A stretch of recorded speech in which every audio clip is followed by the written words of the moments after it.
भारतीय अंतरिक्ष अनुसंधान संस्थान यानी कि इसरो ने रविवार सुबह 9:18 पर भारत के पहले small satellite launch vehicle SSLV-D1 की लॉन्चिंग की। जैसे ही SSLV-D1 ने उड़ान भरी, तभी भारत ने स्मॉल सैटेलाइट लॉन्चिंग के मामले में एक अहम मुकाम हासिल किया।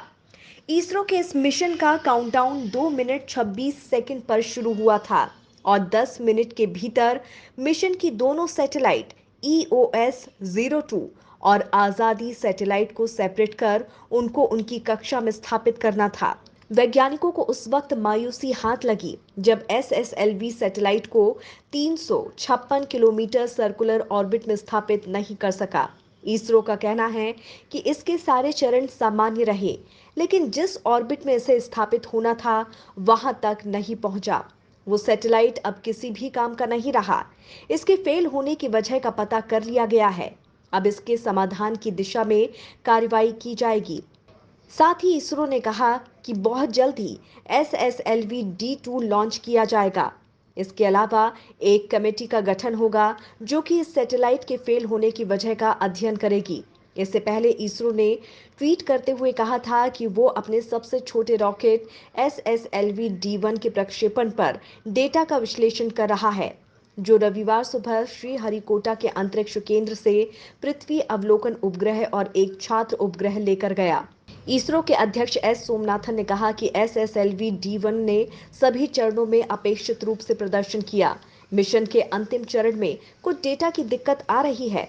हम एक स्थिर कक्षा प्राप्त करने के संबंध में मिशन के अंतिम परिणाम को समाप्त करने के लिए डेटा का विश्लेषण कर रहे हैं।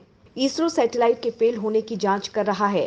इसके साथ उसके वैज्ञानिक ये पता लगाने की भी कोशिश कर रहे हैं कि क्या ये सेंसर फेल था या कोई और तकनीकी खराबी।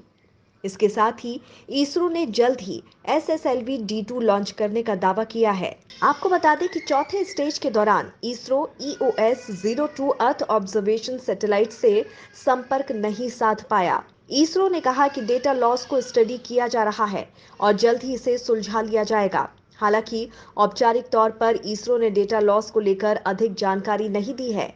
SSLV 10 किलो से 500 किलो के पेलोड को 500 किलोमीटर के प्लेनर ऑर्बिट तक ले जाने में सक्षम है। हालांकि जिस ऑर्बिट तक की उम्मीद थी, उस ऑर्बिट तक स्थापित नहीं कर पाए। आपको बता दें कि SSLV 34 मीटर लंबा है, जो कि PSLV से लगभग 10 मीटर कम लंबाई है और PSLV 2.8 मीटर की तुलना में इसका व्यास 2 मीटर है।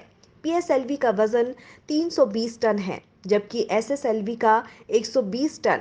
PSLV 1800 किलोग्राम वजन को पेलोड को ले जा सकता है। देश का पहला सैटेलाइट लॉन्च व्हीकल 3, जिसे कि 1980 में लॉन्च किया गया था, वो 40 किलोग्राम तक के पेलोड को ले जा सकता था।